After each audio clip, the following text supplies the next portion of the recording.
Well, hello there. I am 30 minutes late today. I actually could have started a few minutes earlier, but I thought might as well make it an even 5:30. I might even have to change the time of my show to 5:30 instead of 5 o'clock. Look at me, I'm still picking up and getting ready here. Um, More often than not, I work from home. Make a lot of phone calls as part of my work for the wonderful Dr. Whimsy Anderson as her assistant. I'm a lot more than just her co-star on Taco Tuesdays on her channel, The Oracle of Whimsy, on Tuesdays and Thursdays. I also am her real life assistant. And they're just phone calls that have to be made. And sometimes they take longer than I expect them to. And that's been happening for a few weeks now. And so I'm going to weigh this. If this keeps going on, I may just change my official time to 5:30 instead of 5. Right, so I'm gonna wait till some people log on here. Most of you are very faithful and loyal to me. Look at me, I'm still fixing my hair and stuff. Um, Enjoying the last day of cool here in Los Angeles. Nice 69 degrees right now, but this time tomorrow it's going to be 88 degrees, and then the next day it's going to be 90 degrees. We're going to get another of our wonderful October heat waves. This isn't as bad as some I've encountered. I remember one year it got up to, I think, 112. Oh, somebody's sending me some hearts there. Yeah, I got up to about 112. And I also remember we were having a lot of our infamous fires up in the mountains. So there was a lot of smoky, hot air, and I started coughing, and hey, Chris, how you doing? Before I knew it, I had some of the worst bronchitis I'd ever had in my life. It went on probably about 6 weeks or so. I stubbornly did not get antibiotics or anything. I should have just gone to a doctor, but it was just all that heat. And I think it was going in air conditioning, going back out again, going in and out, and then breathing that air. So it won't be that bad, but I was really hoping that the hot weather was over with, and it is not. 90 degrees means probably this time tomorrow I'm going to be cranking up my air conditioning again. I, you know, I rarely spend any money on heat in the wintertime. I usually don't need it because I like to be cool naturally. And that's also one of the advantages when you live in an apartment building. You tend to get residual heat from everybody else through your walls and through your floors, through your ceiling. And I don't know, whatever reasons, I don't have much reason to turn on my heat, but my air conditioning more than makes up for it. Probably several $100s a year for air conditioning. And I need it because I don't get proper cross breeze in this apartment. Being upstairs, being an older building, it's like a hot, balmy attic. Anyway, Chris, how are you doing? Anything new with you? How are things there in Chicago? How's the weather there? I'm talking about the weather right now because I'm waiting for some more people to log on. Um, and it's my own fault because I did start late today. Hi, Ward. Hey, Renee, Ward, Chris. Okay, I'm getting some people here. Renee, you turned your heater on there. I'm in that nice neutral place right now where it's not too hot, not too cold, but tomorrow the air conditioner will definitely be running again. Uh, That's part of the foibles of living in Southern California, and I realize I don't have too much right to complain, but we do seem to get our hottest weather around this time of year. And sometimes it does spill over. Uh, there was one Thanksgiving, maybe 15 years ago. Um, my friend, it was so hot that day. It was in the 90s on Thanksgiving Day that I went to a friend's house. We took the turkey and all the fixings and just took it into the backyard to a picnic table. It was too hot to be inside. And if I remember correctly, that was also the year that it spilled over into December. And I was putting up my Christmas tree, and there were all these Christmas commercials on television, Dean Martin singing and Tony Bennett, and all these scenes of snow and sleds. And meantime, I'm here in a tank top and boxer shorts, and I'm trying not to drip sweat on my Christmas ornaments as I'm putting them on the tree. What was that, Ward? Any thoughts on the recently departed centenarian June Lockhart? Well, I met June Lockhart one time. I think this was around the early 2000s. And, I had somebody ask me, what was she like? Well, June Lockhart was just a lovely, gracious soul, warm, friendly, sweet. And I said, I was saying this in the context of other celebrities I've met. There are some who are quite different. And then there are those, they are exactly what you would expect them to be. They're exactly what you saw on television, you saw in real life. Well, June Lockhart was one of those people, which just couldn't have been sweeter and more gracious. And and I grew up with her. I grew up with her when she was on Lassie, when she was, of course, the mother on Lost in Space, when she was Dr. Janet Craig on Petticoat Junction. I remember all that stuff. So I grew up with the lady, so it was very nice to meet her.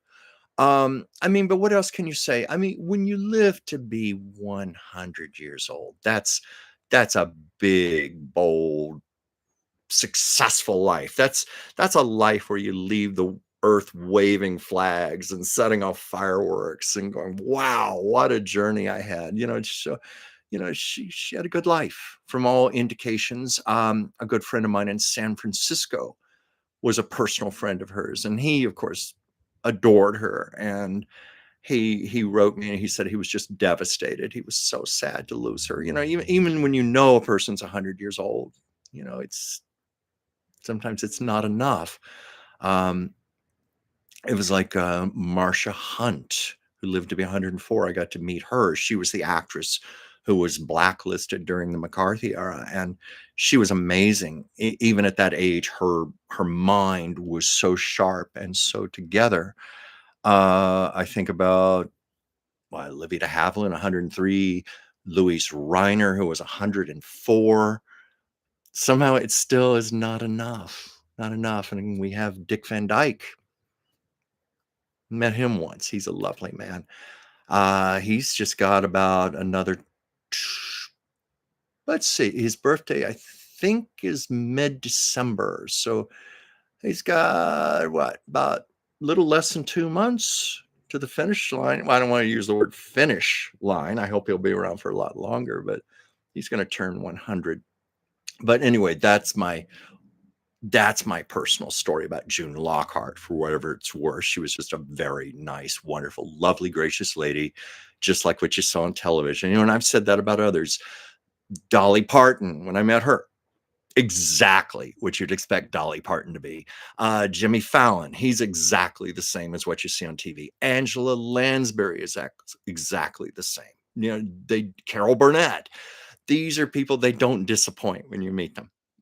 I promise you, you will not be disappointed if you ever encounter them. But um, when I was asked about people who are very different, um, well, Sacha Baron Cohen comes to mind.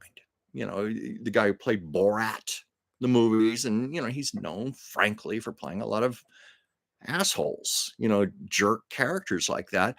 And when I met him, he was just a very polished, very soft-spoken Englishman, very, very much the gentleman, very different from his public image.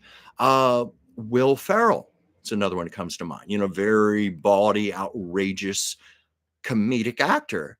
And in person, he's extremely soft-spoken, very polite, like old-fashioned manners, like yes, sir, no, sir, please, may I, those kind of manners. That's Will Ferrell. You wouldn't expect that from him. I guess I should look at some comments here. Oh, yeah. Happy Halloween, everyone. Yeah. Hope some of you guys are going to do something fun. I doubt that I'm doing anything. I certainly have done enough things, but I just don't have anything planned this year. Let's see. Was this Marta Kristen told the story that when Miss Kristen wanted to arrange for her now deceased husband's 50th birthday wish of getting to ride the Goodyear blimp, she called Miss Lockhart. Oh, that's great. Excuse me, I just hit my laptop. That's nice. I would imagine June Lockhart would be the kind of person who would be gracious to help if she were able to do that. Oh, Pam. Hi, Pam. Oh, Chuck, it's nice and cool here in Canada. Frost on the rooftop this morning. All the leaves blew off the trees last week. Why am I thinking of mamas and papas? All the leaves are brown. All the leaves blew off the trees last week. All the gold leaves are gone. Only evergreens shining through now. Yeah, Pam, where you're located, it's kind of the antithesis of where I am here in Southern California, where it's basically perpetual summer, at least for 9 or 10 months of the year. And I know I shouldn't complain about that, but I am an East Coast boy. I'm used to where we had 4 seasons, where we actually had rain several times a week, where we'd have snow, all that. Well, all that went out the window, and I exchanged it for earthquakes and forest fires and mudslides. Not that I've been affected too badly by that. I was affected earlier this year by all the fires because my electricity was out for 3 days. Not fun. Not fun, but thankfully it was not a time where I needed air conditioning. Then I would have been in trouble. It was January. Hey, Joyce, thank you for joining. Oh, Joyce, I hope you're feeling better. And Joyce, I'm so looking forward to talking with you over, the things that I sent you. Had some astrology questions for Joyce that are personal. And as soon as she's up to it, we're gonna get together and chat. But hey, Joyce, it's good to have you here. And let's see what other comments here. I'm just wading through here. Oh, just a lot of people saying hello to each other. Because I had to get on here late today again. As I said at the beginning of the show, I may have to just change the formal time of the show to 5:30 instead of 5. Let's just see where it goes. But my work, because I work from home, does tend to spill over, and I have to give that first priority. And that's why I've been so late so many times now. But I will get in sync. I will get back in sync, or maybe I'll be back at 5 o'clock again with no problems. But thank you all for understanding. Oh, and Joyce, where you are, the leaves are turning too. Yeah, here they just kind of turn. If they turn any color, it's brown. Though there are areas you can go to where there are seasonal trees. If I, yeah, too bad I'm not doing that because I have a nice little convertible car and that'd be a wonderful drive. Um, I don't know if it's too late or not. I haven't kept up with it. But of course, everybody here is getting ready for Halloween. My neighborhood, Las Feliz, part of Los Angeles, people are really into it, almost as more so than Christmas. I can walk all throughout the neighborhood, plastic skeletons, ghosts hanging down from tree limbs, orange lights everywhere, spooky noises, fog machines. Yeah, people are into it. Everybody. I think it's because Halloween gives adults an excuse to be a child again, to really be a child again, more so than Christmas, where you can actually put on a costume and you can be your alter ego. You know what I mean? Because sometimes people get really bawdy and really outrageous with their costumes. I've seen some people walking around where they barely have clothes on, but it's just like you have the excuse to do it that night. At least supposedly you have the excuse to do that. You wouldn't see me doing that. Uh, and I haven't really participated in Halloween for a long time. I got a lot of it out of my system ma- many years ago. I did a play. It was a two-person play. I don't know if you've heard of it. It's called Greater Tuna, and it's a two-man play, and each man plays 10 characters, the citizens of this little town called Tuna, Texas, and we had to play the women, the men, and the children. And in my case, I played 10 and a half characters because I had to play Yippee the dog. Arf, arf, arf, so, but we had all these costume changes, elaborate costume changes, so much so to rehearse the play, we had to basically make every rehearsal a full dress rehearsal because we had to practice getting in and out of the costumes, the wigs, the hats, and timing it, because you'd have to go off and behind a screen and make the changes while the other person was doing their bit, and you had to time that out like 45 seconds, 50 seconds, and then so you almost had to choreograph, put the wig on, put the hat on, put the outfit on, or layer costumes where you could take things off, we had it down to a science. And excuse me, my contact lens there. Um, so it was 10 outrageous costumes apiece, and I found that after I did that play, I just didn't have any desire to do it anymore. I didn't have any desire to put on a costume for Halloween or anything. It was like, I've done this. I've been there. I've done this. And also the show, as much as I love doing it, it was exhausting. Oh my gosh, because the two guys who did it on Broadway, I am certain they had probably assistants. They had people, changers, to help them put their costumes on and get ready and everything, and make sure they got out there on time and all. This little production we did at a theater in Agora Hills, it was a 4-week run. Um, we had to do everything ourselves, everything. But it was fun. I say it was a little theater. It was a nice little theater. It was owned by a lovely lady named Gail Trumbo, who was once the daughter-in-law of Fred Astaire. She was married to Fred Astaire the second, and her son is Fred Astaire the third. And she was very, very private about that aspect of her life. And I always do my best to be respectful of people's privacy, but she finally did open and tell some stories. And I think I've even told some of the stories here, like how she came out here, I think it was 1954, 1955, to be an actress. When I say out here, to Hollywood, of course. And she went to the movie theater to see Fred Astaire in Daddy Longlegs. And it was, I think, that day or the next day, she met Fred Astaire Jr., Fred Astaire the second, and it was one of those whirlwind romances. I know that's a cliche saying, but whirlwind describes it. They were married 1 week later, much to the disapproval, much to the chagrin of Fred Astaire the first. And she said he never approved of her, never approved of the marriage, and what's more, did everything he could to break up and dissolve the marriage. But she did have a cute little story of how at the wedding, when it comes time for the father-daughter dance, in this case, the father-in-law daughter dance, they had to go on the dance floor and dance together. And she's out there, and it was like 30 seconds into it, it just hit her. Oh my God, I'm dancing with Fred Astaire. And she told me that, in private, he was a very shy man.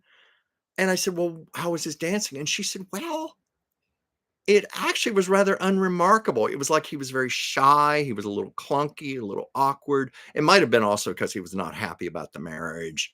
Or maybe, and this has occurred to me because he knew Gail was not a dancer, and maybe he was being a gentleman by downplaying his own dancing skills to make her feel more comfortable. It could have been any of the above. But anyway, she said it was not that impressive dancing with Fred Astaire at her wedding, and he was not happy with her. Anyway, boy, how's that for getting off on a tangent? But she owned the theater where I did Greater Tuna, hence getting back to Halloween and how I got that out of my system, because I had to wear, and I had not only wear costumes, I had to make rapid costume changes. And let me get back to my comments here.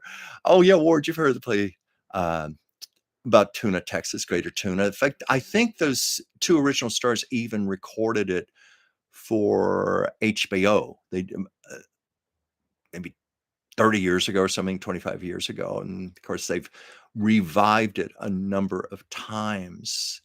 And I saw them do it in Westwood Village at the Geffen Theater. And when I saw it, I said, I want to do this. I want to do this. Because you see, I grew up loving the Carol Burnett show. Saturday Night Live in the early days, but especially the Carol Burnett show. You know, those kind of sketch characters, which is what Greater Tuna is basically comprised of.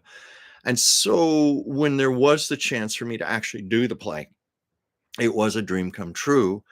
And I also got the best reviews I've ever had in my life. Little papers, you know, area newspapers, but I got the best reviews I've ever gotten. And there was one who's compared me to a male Carol Burnett. So that really, really, really excited me. So that was a gift I got out of that. And interestingly enough, speaking of the Geffen Theater, I was just there last night. I was seeing a play, Little Boy, Little Man. A friend took me, and I hadn't been to the Geffen in quite a while. I I realized that the last time I was at the Geffen was to see Joan Rivers, so that was really a long time ago. It was the play that Joan Rivers did about her life. It wasn't a one woman show, but it was kind of that genre. Only she had some other actors on stage with her. Pardon me here. Oh, I needed some water. But it was autobiographical, and she was marrying her stand-up comedy with her life story, and it wove in and out of the two. I thought it was very well done, and I was, of course, thrilled to see Joan Rivers perform on stage. And she only did the play in London, and then she took it to Los Angeles, and then she was going to take it to Broadway. And I saw the documentary about her called Joan Rivers. I think it's called A Piece of Work. And it was her own cold feet, her own fears. She so feared being savaged by the New York stage critics, theater critics, that she chickened out and she didn't take the show beyond Los Angeles. And to me, that's such a shame. And I was always sorry that the show was not recorded because it was superb. That's why I saw it at the Geffen. The Geffen's also, you may recall, I talked about how I saw Imogene Coca and Sid Caesar perform together. It was just the two of them on stage. She was 85, he was 79, I think. And they were doing routines from their 1950s variety show, Your Show of Shows. And it was just incredible at their ages, the impeccable timing they had and the physicality they had. So that's very memorable for me. I also remember the Geffen. I saw a one-woman show with Cloris Leachman about the life of Grandma Moses. Oh God, you don't want to hear all this. I can think of so many plays I've been to at the Geffen in Westwood, but um, ever since I moved to the Los Feliz part of Los Angeles, see, I used to live in West Hollywood. It's a much further trek across town to go to West LA, to go that area. So I don't go as often. I don't make it to Santa Monica like I used to. Don't make it to Westwood. And I used to adore Westwood Village, which is just off of the UCLA campus. And you heard me on here tell the story of when I met Gilda Radner. That's where it happened, in Westwood Village, because she was going to UCLA getting treatments. She was getting tests done when I met her. I mentioned how she was really sad. And I used to see her walking around the sidewalks day after day, just like that, just in a fog, lost, looking up at the clouds, looking around, just walking around aimlessly. And it was only after I read her autobiography I found out what she was so sad about. Is because she hadn't been diagnosed with cancer yet.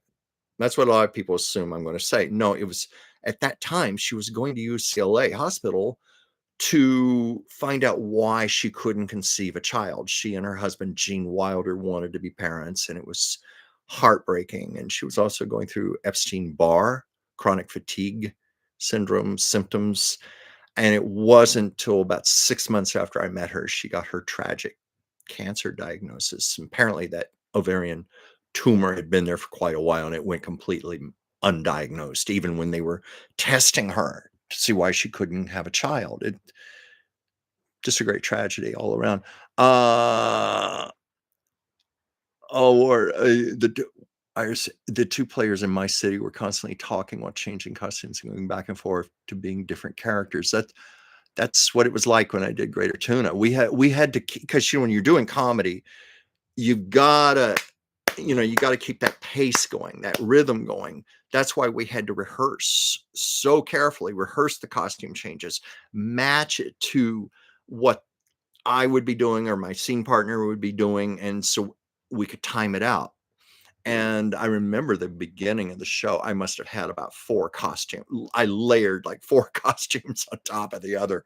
But then there got to be a part where you were repeating characters and going back and forth, and you couldn't do that anymore. You just had to make the changes.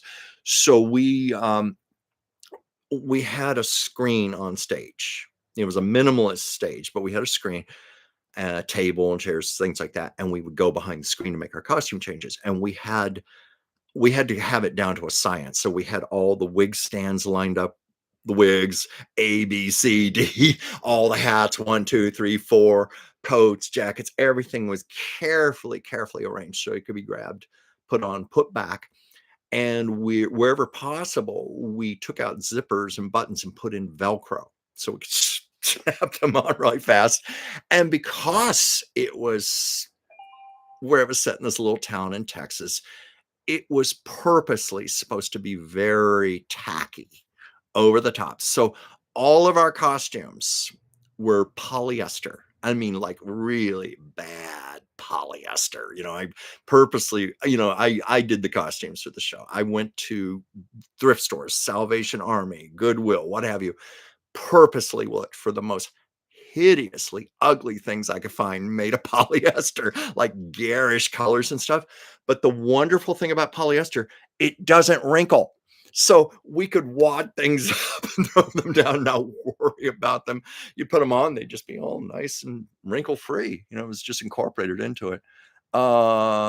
Yes, Ward, the Geffen Theater is named after David Geffen. He donated about $5 million to it. It used to be I think it was the Westwood Playhouse. I think that's what it was originally called. And he gave $5 million to it. And of course, it became the Geffen. Mm. Oh, cold water is good. Um, really love fried green tomatoes. Oh, I like that too. I haven't seen that movie in years. And of course, I love Kathy Bates. She's having quite a renaissance right now with her Matlock series. And she also looks good. She lost all that weight. She's slimmest I've ever seen her. Such a good actress. And you know what I always admire about Kathy Bates? Um, she was never, she never had the ego. Like after she won her Best Actress Oscar, it wasn't like, oh, I'm a leading lady now. I must play only leading roles. No, she was always smart. I'm a character actress. So she was never afraid to do little supporting roles. She'd do lead roles and she'd do supporting roles, and she would do television, which supposedly for an A-list movie star who's won an Oscar, you don't go do television. She just broke those rules. And as a result, I think that woman has worked nonstop for like the last 30, 40 years. She has had quite a career. And I love that she's getting the full star treatment again right now with Matlock. Uh, let's see. Oh, I didn't know that Imogen Coco was the granddaughter of a Spanish nobleman. I never knew that. Um, she was quite a talent, quite a talent. Um, Poor thing, she had some tragedy later in her life. She and her husband were driving home from a I think it was a New Year's Eve party, and a drunk driver struck them, and her face went through the windshield, and her eye, the rear view mirror went right through one of her eyes. She lost an eye as a result, had to wore a glass eye. And I understand she was, for the rest of her life, she was terrified of riding in cars, but she was marvelous. I remember her on Bewitched. I think she played the Tooth Fairy. She played the Tooth Fairy, with her little cheesing magic wand and her little wings on her back. Let's see. What else we got here? Uh,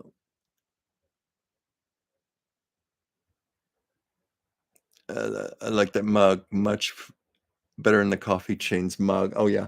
Well, this mug actually is one of the last. I had a set of these, and they're not very well made. These handles break off, and even part of the saxophone, the tip, that broke off, and I have to just hold it more from here than from the handle because I know it will come off. But when I saw these, I saw them in Home Goods. I thought, "Oh, these are so cool. They're so great." And then they started just disintegrating one by one. Let's see. What was that? Any other comments here? Okay, I actually think I ran to the end of the comments here. I'm gonna have to wait for some people to come through here because you guys make the show for me when I don't have time to prepare. I just go on here and I know you'll start asking me some questions, giving me some topics, and I can take it from there. Or if not, I will try to wing something. Oh, I know what I can wing. I know I was going to talk about. Today is the part of me. I should have put some product in my hair to hold it down. Today is the 70th anniversary of James Dean's classic Rebel Without a Cause.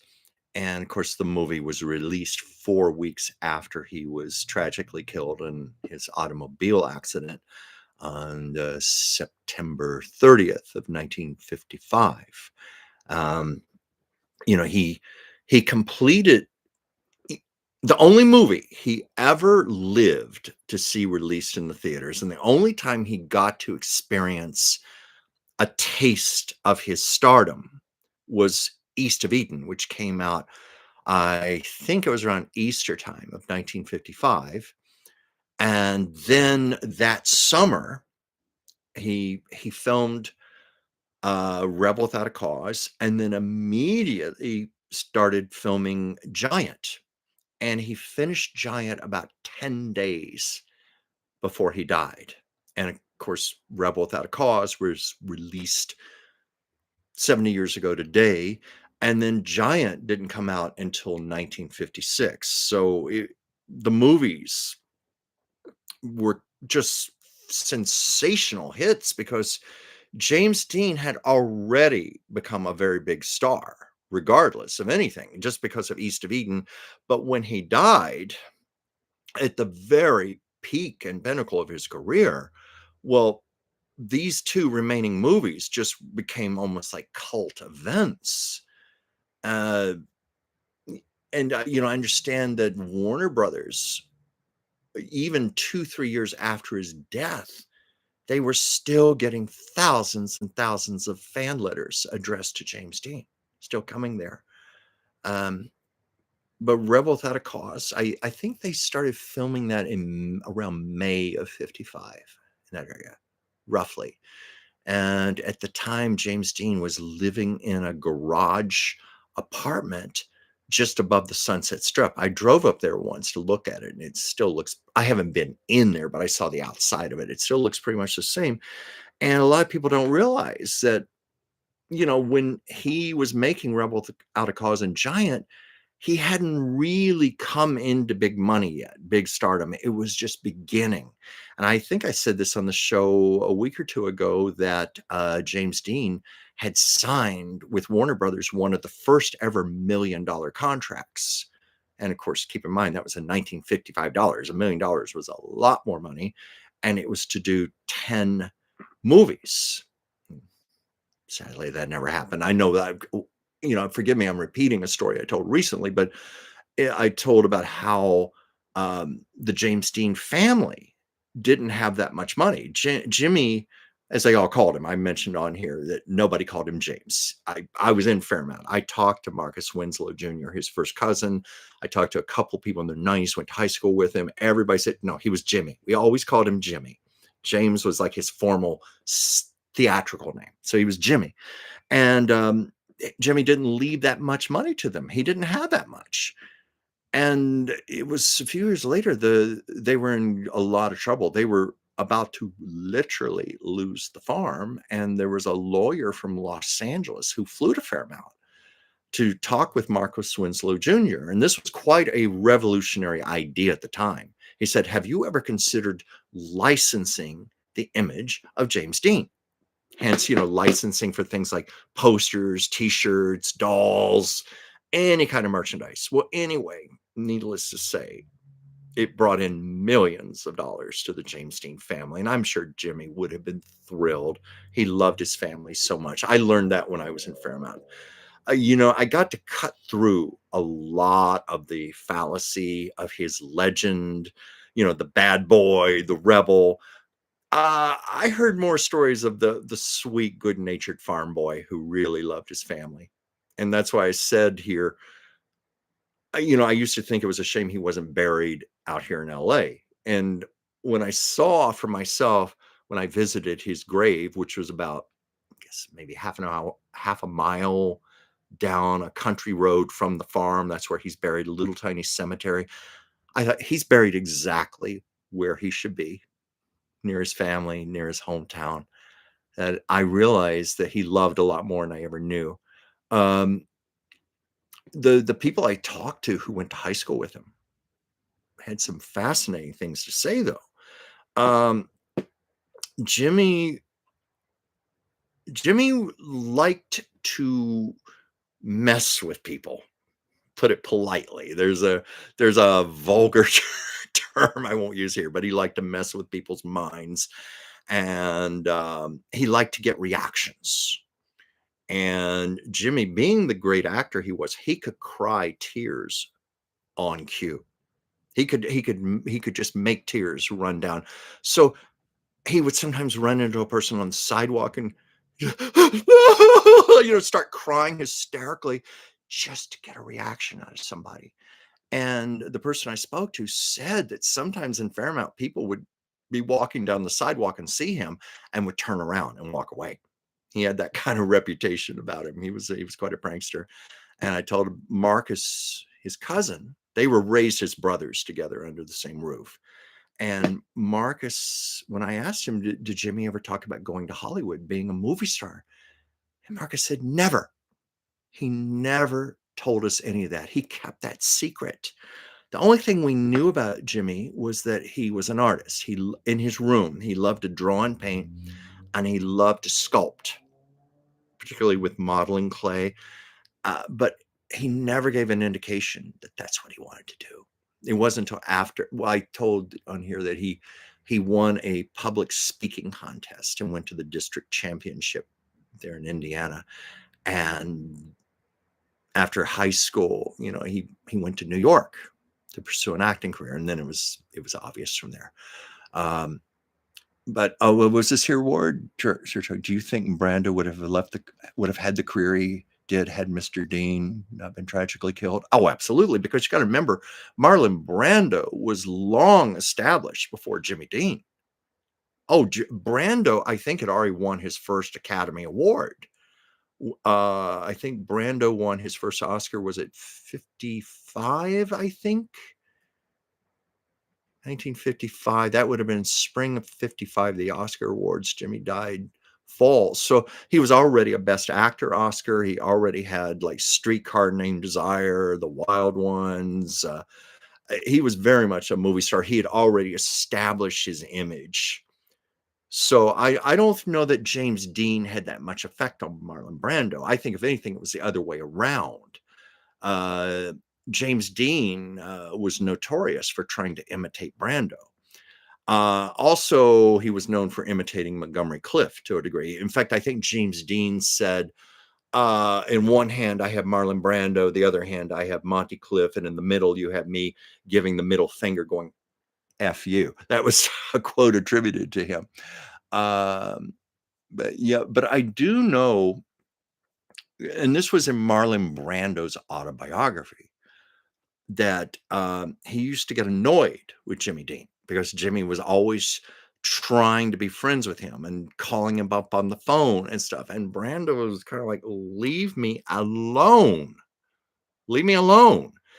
But Brando said in his autobiography that when he got the news that Jimmy Dean had been killed in the car crash, he got nauseous and threw up, and he was crying. It affected him more than he realized. And interestingly enough, that was the reaction Elizabeth Taylor had. she got the news because Jimmy had finished all of his scenes in Giant and had gone on, but Elizabeth and Rock Hudson were still filming. And the story goes that George Stevens, the director, and Elizabeth Taylor and a few others were in a screening room watching rushes when some assistant came in and whispered something to George Stevens, and they stopped the film, and he stood up and said, Jimmy was just killed in a car crash. And Elizabeth Taylor got nauseous and threw up on the spot. And she was crying hysterically. She loved him. She loved him like a brother. They were so close, and they confided a lot in each other. Um, in fact, Elizabeth was very, very good about keeping secrets, and she knew a lot, but she took it to the grave with her. And she was once even on Larry King, and he was trying to pry some information out of her, and she said, "Oh, wouldn't you just like me to tell you? But I'm not going to, not going to." But I've heard accounts, different sources, biographies, people have spoken to, that one of the things he may likely have confided to Elizabeth was that he was sexually abused as a child by the local minister. And apparently as an adult, it was still affecting him very, very badly. And he confided a lot of that to her. But she said that she told him her secrets. He told her his secrets. And Elizabeth was very protective of him, but she also inadvertently outed him. She was receiving an award. I forget what it was for.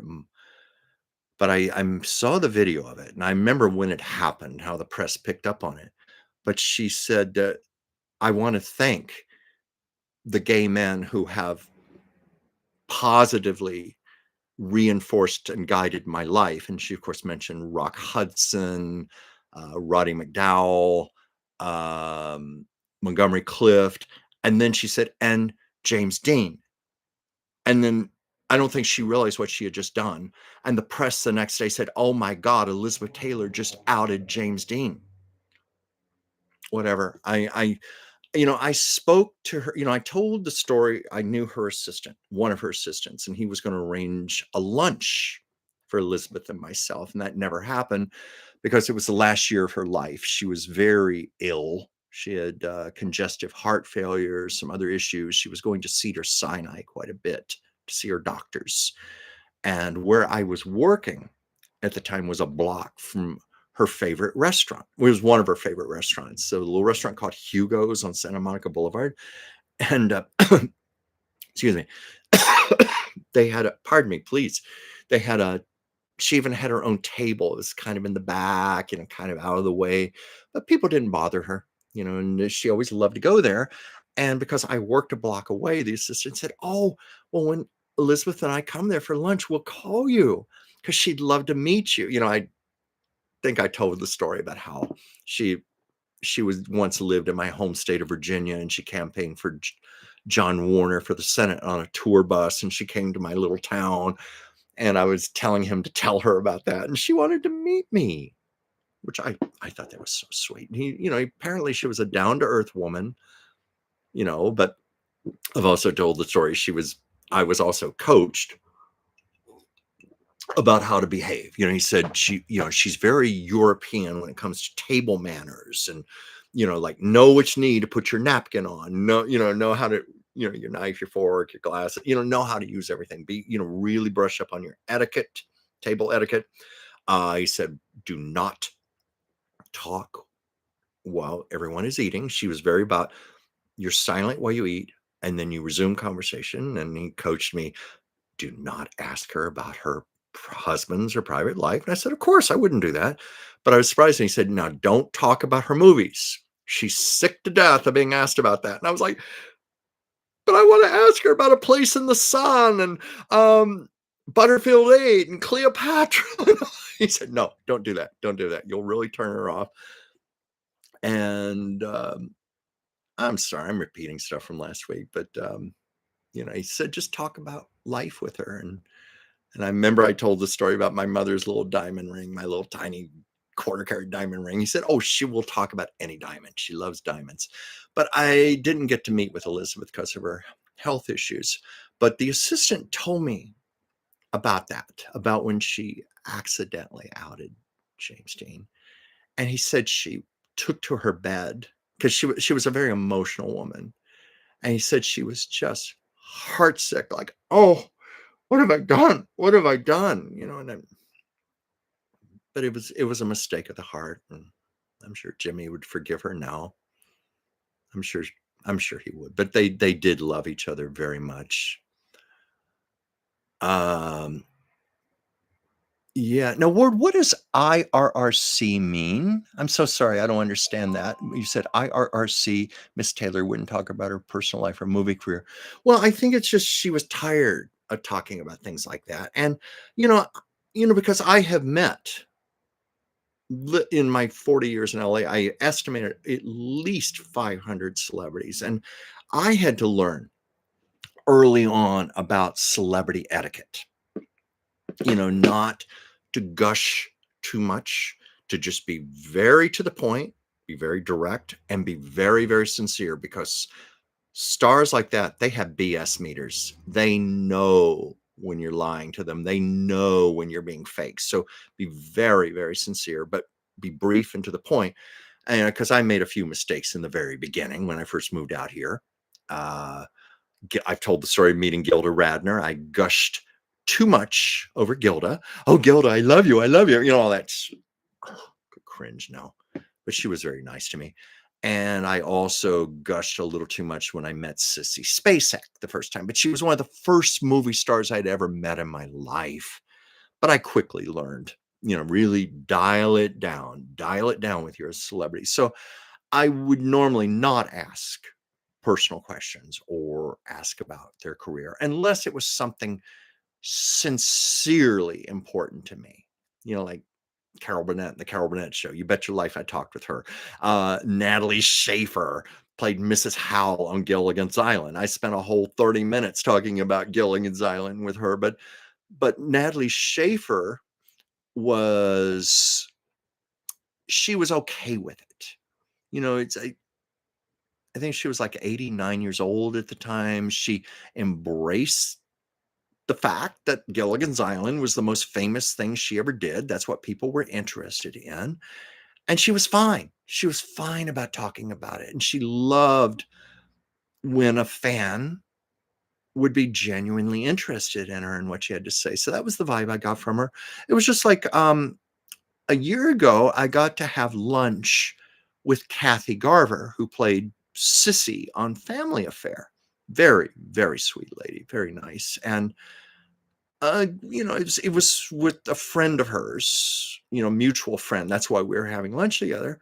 And I was sitting there beside her, and I said, I know how to behave with celebrities. I know not to be imposing or ask much, but I'm just going to say one thing. I grew up watching you.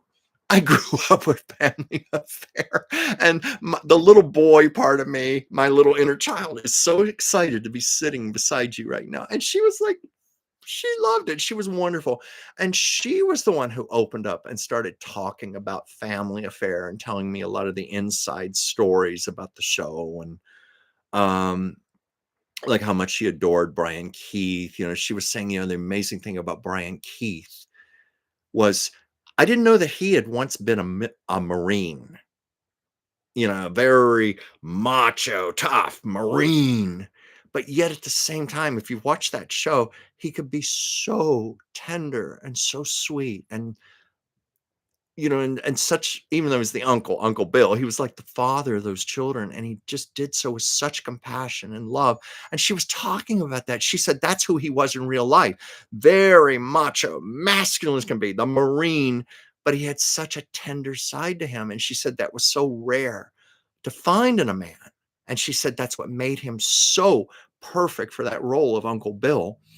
And let's see, she's talking about little Anissa Jones and how they had to bleach her hair and put little, sometimes her hair would be damaged from the bleaching. They'd have to put little fake pigtails on her. things like that. I don't remember what she told me, but it was a really fun afternoon. I only bring that up because that's an example of sometimes if you just follow the lead of the celebrity, they will start talking. They will start volunteering information. Maybe Elizabeth would have, I don't know. I never got to find that out. I mean, that's the celebrity encounter that got away. It was all set. We were gonna have lunch together. I told I was gonna take my mother's little ring off, and I was gonna hand it to her, respectfully hand it to her. Um, I was told to call her Dame Taylor, and then she let her say, "No, you may call me Elizabeth," and she hated to be called Liz. I was warned about that. I knew that anyway, but the assistant said, "Whatever you do, do not call her Liz. She cannot stand to be called Liz. It is Elizabeth." But anyway, I was going to ask her, "May I please take my mother's ring off? May I please hand it to you?" And I don't know if I would have been so brazen as to say, "Would you try it on?" But I wanted to be able to say, "My mother's ring made it all the way to the fingers of Elizabeth Taylor." Oh, my mother in heaven would have been squealing for joy. I think we would have heard her at the table. Let's see, let me check some comments here. Greetings, watching tonight. Oh, Goddess Vow. Hi. Jim, forgive me if I'm missing names here. Forgive me. Sometimes it's hard to keep up with the scroll and look into the camera here. I wonder if there's some invention where you can have a teleprompter where you, the viewers, don't see it, but I can look straight ahead, but I can read in front of me. I'd love to have that if it exists. Watching tonight on TV, Natalie Schaefer in a Joan Crawford film. Oh, yes, Woman on the Beach, I think. Favorite line Joan says when a guy asks her how she likes her coffee: "Alone." But I remember that movie. She really tells off Natalie Schaefer. I mean, basically tells her to get out of my house, you know. But it was done in a way that only Joan Crawford could do. What was cool about Family Affair was that both these bachelors, after initial misgivings, truly embraced being parents to these orphans and made them the center of their lives. Yeah, I'm referring to, of course, to Mr. French also. Um, it was a very you think about it, it was a very original premise, in the 1960s for a situation comedy. It really broke the mold for family shows. I can't think of anything ever like that, you know, it's I think yeah, it's on Amazon Prime, and it wasn't that long ago I watched maybe a couple of episodes of it. You know how it's we all have those nights where we just want something kind of light and passive to watch on TV that doesn't involve us too much, and I clicked on Family Affair, and as I was watching it, I was marveling. First of all, the writing was good. The acting was good. It was a much better show than I think it gets credit for, or I even remembered it being. But yeah, Uncle Bill lived in this beautiful New York penthouse apartment, this spectacular terrace and the view of the city. And, he was rich. He was what you would call a eligible bachelor. He always had every week he had a different beautiful, beautiful woman, and they'd always be going out to the opera or the ballet or something. And then they'd come back to the penthouse where Mr. French would serve cocktails and hors d'oeuvres. And of course, the children were just impeccably behaved as they would come in to say goodnight or whatever. Um, but I something else that struck me about that show, and I think it's because we now know the tragedy, of little Anissa Jones, died of a drug or overdose when I believe she was about 15, 16 years old. Even as a little girl, and I don't know if you noticed this, but I was just watching some of the first season, but that she had such a melancholy about her. There was just a sadness, that went beyond just the character of Buffy. That little girl, there was just something very sad about her. And I've read accounts, different people worked on the show. Kathy Garver, I didn't ask her about this. I thought it was maybe a little too personal, but some have said how unhappy she was, and She didn't seem to have any enthusiasm for acting, for being on the set of the show. It was just like an obligation. It was like a job. It was work, like going to school or something. She wasn't enthused like the other people. And yeah, I just never quite noticed that sadness about her. Maybe I'm projecting a little into it because of what happened to her, but that's how it looked. Um, but it was a special show. And Sebastian Cabot, such a good actor. I remember my mother really liked Sebastian Cabot. And yes, the gentleman's gentleman. I always thought, when the term a couple, you have a maid and a butler. I always thought the ultimate couple would be Shirley Booth's Hazel and Sebastian Cabot's Mr. French. Hazel and Mr. French. That's who I would want as my maid and butler. Oh, they would probably kill each other. Uh, what was this word? I think Dame Elizabeth got turned off by Liz due to her brother having nicknamed her Lizard Lizzie when they were kids. Well, I guess that would do it. I guess that would do it. I remember once there was a Barbara Walters interview, and Barbara Walters said, "What would you like on your tombstone?" A lot of questions in that. What would you like your epitaph to be? And Elizabeth said, "Oh, let me think. Here lies Liz." And then she goes, "Oh, but I hate Liz. No, we can't do that." But she was joking. Here lies Liz. Anyway, I told the story. I've been to her grave. It's one of the most magnificent in the city. It's in the great mausoleum at Forest Lawn. And I told about how she purposely made her grave very accessible to the public. And there's a beautiful 20-foot angel statue, and her name, Elizabeth Rosamond Taylor, is in beautiful gold letters with her dates, and that's all it says on her tombstone. And what else? Yes, and I mentioned that she made provisions in her will, according to the security guard. He told me she made provisions in her will that fresh orchids be delivered 3 times a week to fill the vases by her grave. She wanted her grave to be a beautiful place for people to come visit. It wasn't out of any arrogance on her part. She was thinking more of her fans. She wanted to create it for her fans. And the security guard even told me that she was even in there. She personally came and picked out the spot where she wanted it to be. And I think part of it was because her good friend Michael Jackson's grave is up floor below, and it's locked off to the public. The public cannot visit his grave. And I think she wanted to go in the opposite direction and be as public and accessible as possible. Um, with Sydney Willis, I remember watching Family Fair as a small girl in my family, and I lived in Newport Beach. Yeah. The other person from that show I've met is Johnny Whitaker, played Jody. And it's a little, he's burned in our heads, that little red-haired, curly-haired boy. And he's a 65-year-old man now, gray hair, long gray beard, put on weight. I mean, he doesn't look like Jody anymore, but he's very nice. I heard some stories too, but I'm not going to repeat them here. They're gossip, tawdry gossip, and I'm not going to tarnish people's memories of family affair. With Jim Nutting. Oh my gosh, Hazel and Mr. French together would have been a hoot. Yeah. Oh my gosh, that would have been my fantasy servant couple. Yeah, I remember that word. Nancy Walker played a day maid in the last season who called Mr. French Frenchie. I think that was when they were trying to breathe some new life into the show. It was the last season. They were trying to shake it up a little.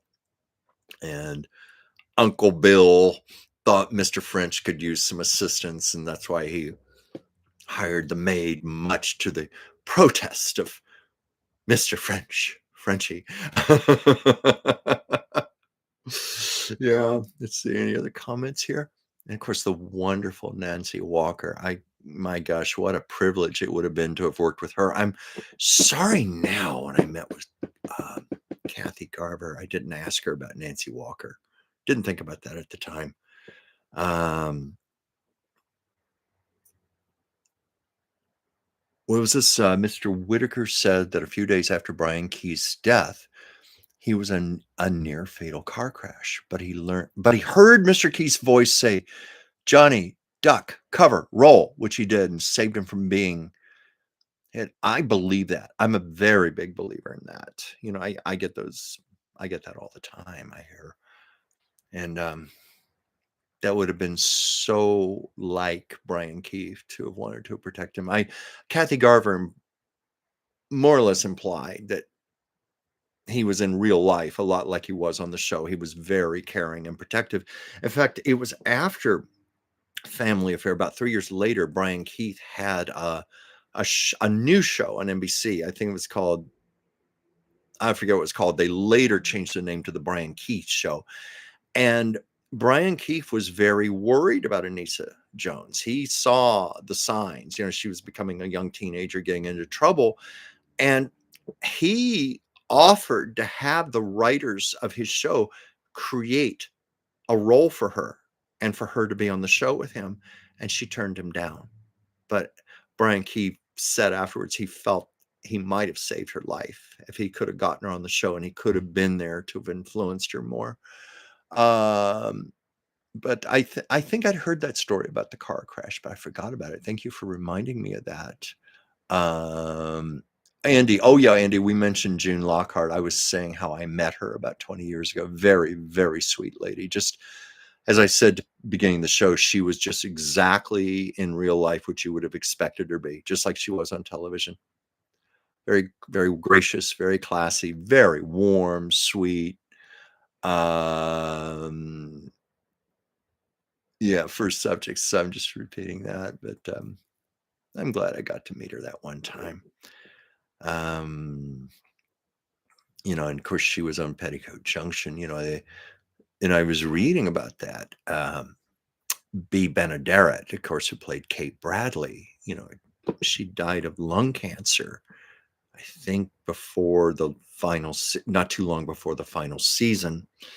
And June Lockhart, her series Lost in Space had just been recently canceled. And she was looking for another job. And so she called up Paul Henning.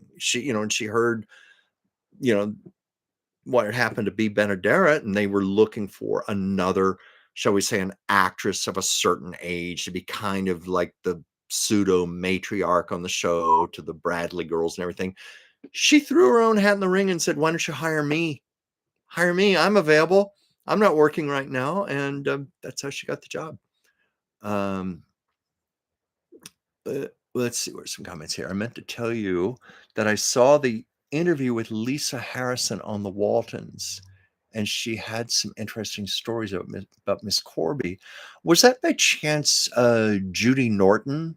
Judy Norton, who played Mary Ellen on the show, she has a series on YouTube where she interviews a lot of the surviving actors on the show from the Waltons, or people will tell stories. Like she had a wonderful thing I saw recently, the two actresses who played the Baldwin sisters, the Baldwin sisters, and they're still with the recipe and everything. And she had another one where Cammie Cotler, is that right? Cotler, I think, played little Elizabeth. She's now almost 60, and she is a semi-retired school teacher now, and she once taught school in Central Virginia where the Waltons was set. What was this here? And it got me thinking that not many TV moms around her time still living. I know Mrs. Cunningham is still around. She just had her 97th birthday very recently. Saw that on social media. Yeah, bless Mrs. C. In fact, we have several people from that show still alive. It's unlike Laverne and Shirley. I think there's only one actor left from that entire cast. I think it was God, I'm blanking on his name, but it was not. It was Lenny and Squiggy. I think it was the one who played Lenny. He's the one still living, but everybody else is gone. But Happy Days, you still have Henry Winkler. I've met him. He is a lovely man. Just again, another one, you just as nice as can be, exactly what you would expect him to be. Henry Winkler's wonderful, but then you've got, um, Ron Howard, and then, the guys who played Potsy and, uh, Ralph Malph, they're still around, and I think they're the only ones, and then Marianne, you know, the one, played Mrs. Cunningham, Marion Ross, I blanked on her name. And Marion Ross, what a fabulous actress. She didn't really get to show what she could do on Happy Days, but she was a first-rate actress, and sometimes she would get some roles after that series. And most famously, there's a story, she did Shirley MacLaine's movie, The Evening Star, which was the sequel to Terms of Endearment. And she had what was once a very big role in that, and she was too good. And the story is, according to Shirley MacLaine's daughter, Shirley MacLaine had a lot of her scenes cut out of the movie because Shirley MacLaine did not want to be upstaged by Marion Ross. That's how good Marion Ross was. And there are people who have said Marion Ross would have gotten an Oscar nomination. She would have got at least a Best Supporting Actress Oscar nomination if her scenes had been left intact. But that's the way it goes in this town. Let's see. Oh yeah, Jim, you were saying you've seen Judy's online show. Can you return? Let's see here. I'm speed reading through here. Oh yes, Marion Ross in Brooklyn Bridge, where she played the immigrant Jewish grandmother. That was one of the roles I was thinking of. She incredible character actress, so talented, and I would imagine she's retired now. Her son, and forgive me, I can't think of his name, but I've seen a lot of videos of him. He is a gifted impressionist, really, really versatile. And I saw a cute video where he and his mother were both imitating Katharine Hepburn. They were doing Katharine Hepburn impressions. It was so funny, mother and son. But you could see that Marion Ross still has her wits about her. Um, yeah, let's see. Yeah, I was waiting for some more comments to pop up here. But Ron Howard would be fun to meet. I've never met him. Um, he seems like a nice guy. Talk about somebody who really went on to have a huge career in his own right. In another direction, became an Academy Award-winning director. When I watch him on the Andy Griffith Show, I truly think he's one of the finest child actors I have ever watched. Because a hallmark of good acting is when it's invisible, where you completely forget you're watching acting and you're just watching real life. And sometimes I watch, when he was like 5, 6 years old, you watch that little boy's reactions, you watch the thinking going on in his head. It's so authentic, it's so real, it's so in the moment. And I find that remarkable for a child so young to be able to act like that. Oh yeah, Ward. I knew that she said that was her favorite role, Sophie Berger in Brooklyn Bridge. Yeah, I know it was very heartbreaking for her when the show got canceled, because it really gave her a chance to show what she was about. But she also got a chance in the Evening Star. I mean, even though her role was reportedly butchered on the editing room floor, there's still enough there. Enough there you could see how good she was. But I've heard those stories many times. I think the actress was named Carol Kay, I think was her name. I'd have to look this up. But it was the movie Funny Lady. Barbara Streisand, James Caan, and she had very high billing, like third or fourth billing on the poster, but yet she's like in the movie, you blink your eyes, you miss her. You barely see her in any of the scenes. And I got to meet her once. And I forget how it came up in conversation about scenes ending up on cutting room floors and things. And she goes, "Yeah, happened to me. Barbara Streisand cut all of my scenes out of Funny Lady. And Carol claimed she had this is what she said to me. She said, "I had 3 songs in the movie. Barbara cut them all out, cut most of my scenes out to where I barely appear in the film, and according to Kay, it was because Barbara was jealous that I was a lot prettier than her and I was actually good. And Barbara didn't want me competing." That's what she said. I'm not saying one way or the other, but that's what she claimed.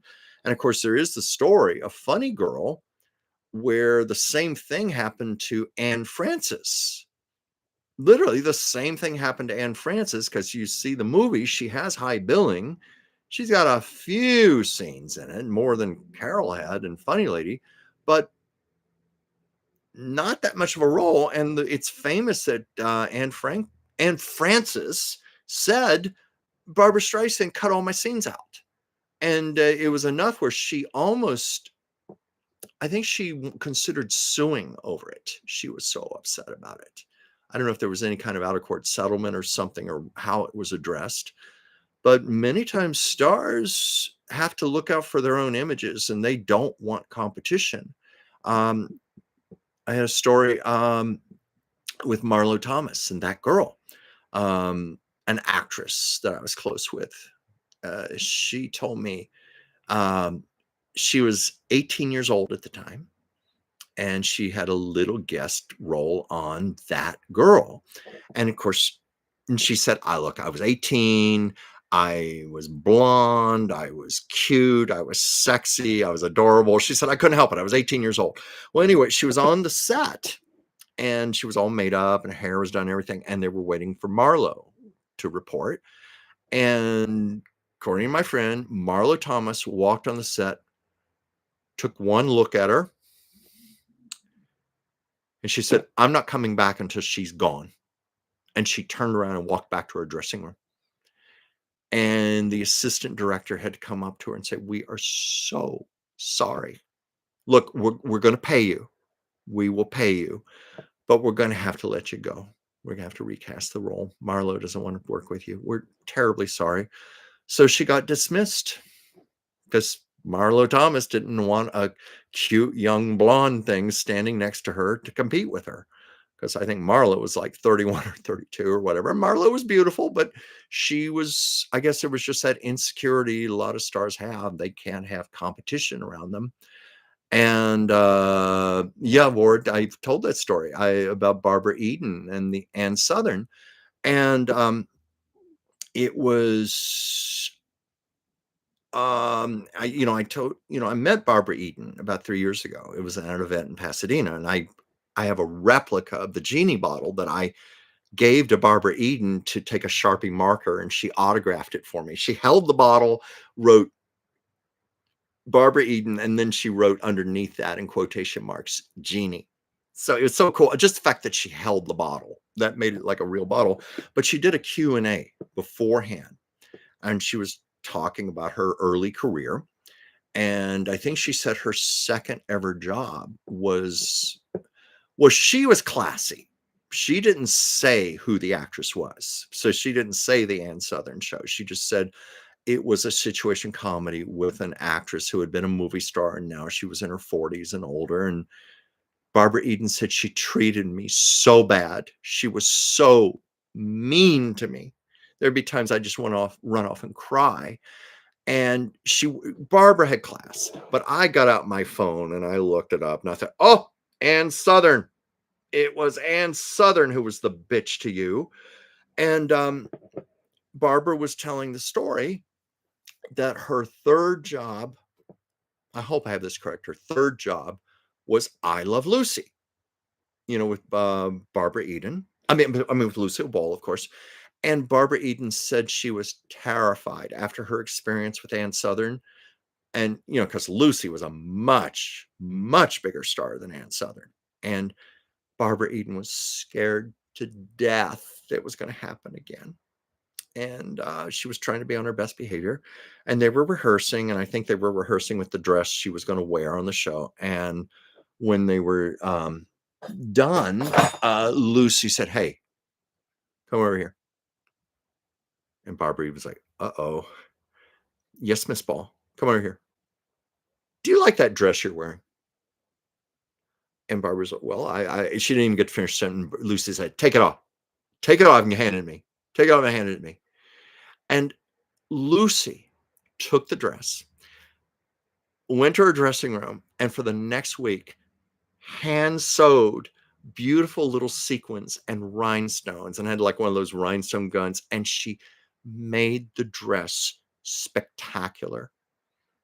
And Barbara Eden said Lucy was so sweet and so kind to her. And she said, "I want you to look really pretty on the show." And so that's why she personally sewed the sequins onto the dress. And Lucy was also very smart because if you know that episode, it's the episode in the country club where the men are ogling over Barbara Eden because she was like 20 years old at the time, and the wives, Lucy and Ethel and Betty Ramsey are seething with rage, and the men are ogling her. But Lucy knew it made the show better. If the better Barbara Eden looked, the better it helped the plot of the show and made the comedy make sense. So Lucy was also being very smart. But Barbara Eden said Lucy was so gracious, and Lucy even wanted to sign her to a contract with Desi Lou. And unfortunately, she'd already signed a contract with someone else. But she said that reinforced her faith because after Ann Southern, she was so discouraged and she was almost ready to give up acting. And Lucy got her back on track again.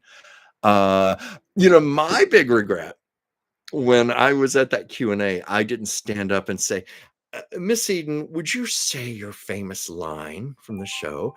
My mother told me to pick you." I bet she would have done it. I should have asked her.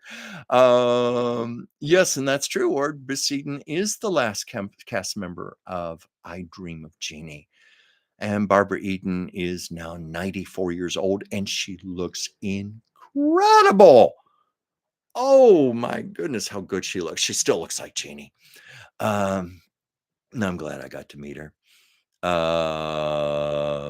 But yes, Ward, that is ironic that Lucy had said Ann Southern was a big help to her when she was starting out in the mid 30s. Ann Southern helped Lucy to decorate her home. It's the house on Ogden Drive, which I have visited. I've been there, 1344 North Ogden Drive. I'm sure the owners would not be happy me giving that address, but it is publicly known. It's a publicly known address that Lucille Ball's first home was there. And I once worked with someone, and I was saying in conversation how much I'd always wanted to see that house. And she said, "I have a friend. I have my friend who owns that house. Let me give her a call. I can set it up for you." So I got to go there and go inside the house and see the living room and see, like, inside the closet still had the original floral print wallpaper from the 30s that Lucy had done herself because Lucy loved to do wallpapering. Her original wallpaper is still inside the closets. Her big tree in the backyard where she used to like to sit with her journal or a book and read, still there. There's a patio deck that was built in latter years, and the woman said underneath that were concrete slabs, like Grauman's Chinese theater. And Lucy had taken her dogs and cats and put their paw prints and written their names in there in the slabs of concrete. And I said, well, if I own this house, I'd tear this deck down just so I could have those concrete slabs again. And also there was a garage in the back, a little freestanding garage where Lucy's grandpa Hunt used to have communist meetings in the 30s, which later haunted Lucy in the 1950s and almost cost her her career during the McCarthy era because of the communist background of her grandfather. But the woman on the home said in the far, far back, she found an old wooden, like, Coke bottle crate, and carved into it was Lucy. Lucy had carved her name into that, and it was still there in the back of the garage. But anyway, Ann Southern, they were both at RKO Studios, and Ann Southern came by to the house at Lucy's request because Lucy said, "Can you help me? I don't have a lot of money. Can you help me decorate the house and make it look nice for when I bring my family out here?" And it was Ann Southern, who knew Lucy didn't have a lot of money, so said, "Here's what you're going to do. You're going to get some blue paint and you're going to get some white enamel. You're gonna paint your walls blue, and you're gonna paint your furniture white enamel, and it's gonna look very pretty, and it's gonna look fresh and clean, and it's not gonna cost you a lot of money to do this." So, that was the story there. Yeah, Anastasia, I don't know if she's doing her show at 7 or not. I know she's a little tired. Let me see. I'm checking to see if she sent a text here. I'm probably going to sign out in a few minutes anyway because I need to get back to work on some projects, and it's almost 7 my time. But she may or may not be doing a show tonight. She might do it tomorrow. Um, she's had a lot going on, and it's a lot of personal stuff that I won't talk about. I'll let her talk about if she so wishes. I guess I could text her and ask her. Here, I'm going to use my voice thing. I'm still doing my live stream, and I was wondering if you wanted me to make an announcement to the viewers over whether or not you're going to do a show tonight. Okay. Okay, just send it to her. Let's see if she responds. She may or may not, but I'm probably going to get off here anyway. But oh, Andy, she's not coming on tonight. I think that's my suspicion too. I just wanted to see if she changed her mind. I thought before I sign off in the next 5 minutes or so, I can let you know it firsthand.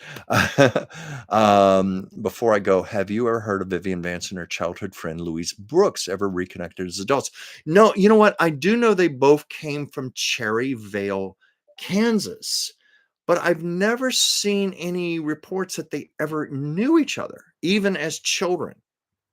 I don't know. I just know they both came from Cherryville, Kansas, but I've never heard stories of them reconnecting as adults.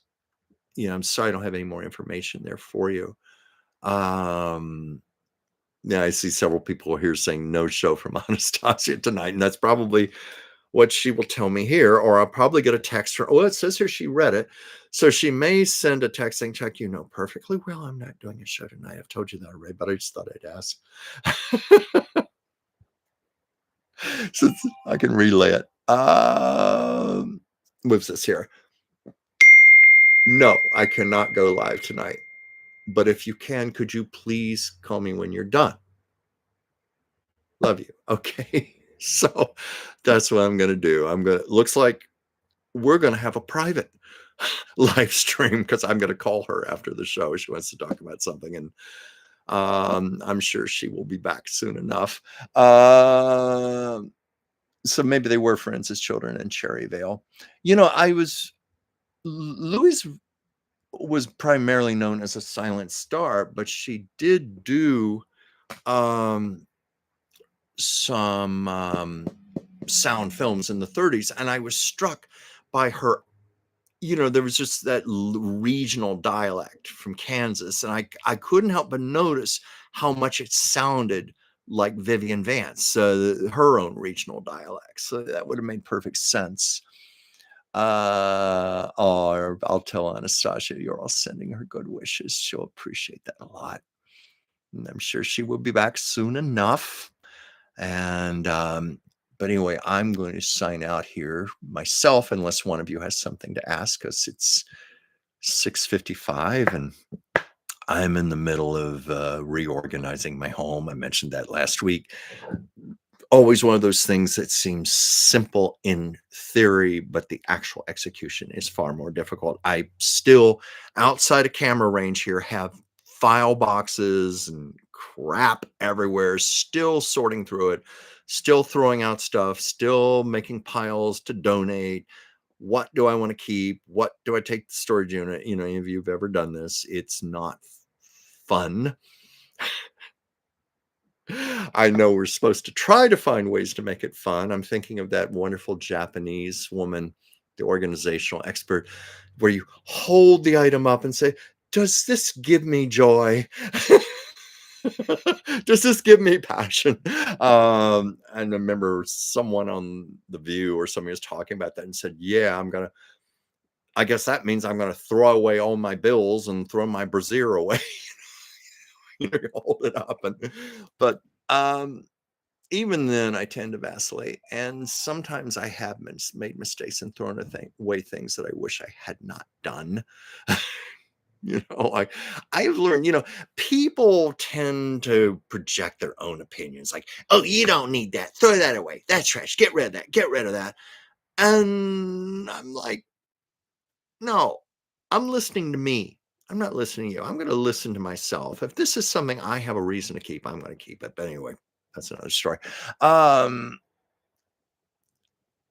yeah, yeah, Michael McKean, he played Lenny on Laverne and Shirley. He's the last surviving cast member of that show. Um, I had a friend who he used to do catering for events, and he was telling me that he a number of parties, Penny Marshall would be one of the guests, and he was telling me how really down to earth she was. No star trips or anything, just like a regular person. He did say she was a heavy chain smoker. And of course, that led to a lot of her health problems later in life. I think she had a brain tumor. She had diabetes. She was very ill toward the end. Yeah, but she made it to 75. And something that's quite poignant. I saw a picture of her tombstone. That L she wore on her sweaters as Laverne. Her tombstone has the L on it. What a lovely tribute. Um, yeah, Penny had great, great timing, and so did Cindy Williams. It's just hard to believe they're gone. But anyway, I thank you all so kindly. Oh yeah, I was talking about James Dean and Rebel Without a Cause, today's 70th anniversary. I forgot I've shown this before, but this is one of my paintings I did. James Dean. Kind of hard to get it into camera range here. And of course, I did a whole series of paintings for his hometown in Fairmount, Indiana, which I'm extremely proud of. One of the things I designed was a large um, lighted sign. Got a picture here on my iPad. If I can pull it up, I was going to do this earlier, but that was my sign when it was being installed, the artwork I did for it. And it's lit up in downtown Fairmount, part of the town's just the whole makeup and architecture of the town. And I'm very, very proud of that. And anyway, think of Jimmy today, 70 years ago, Rebel Without a Cause. So anyway, I'm going to sign out for now.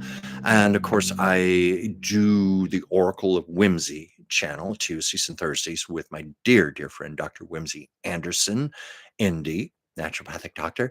And we do a show called Taco Tuesdays. Our Thursday show, I don't know if we've ever given that a name, but we're on 5 p.m. Pacific, 8 p.m. Eastern. And that's a very different show because it's the two of us talking about a lot of hot topics, current events, and we do intuitive readings for people.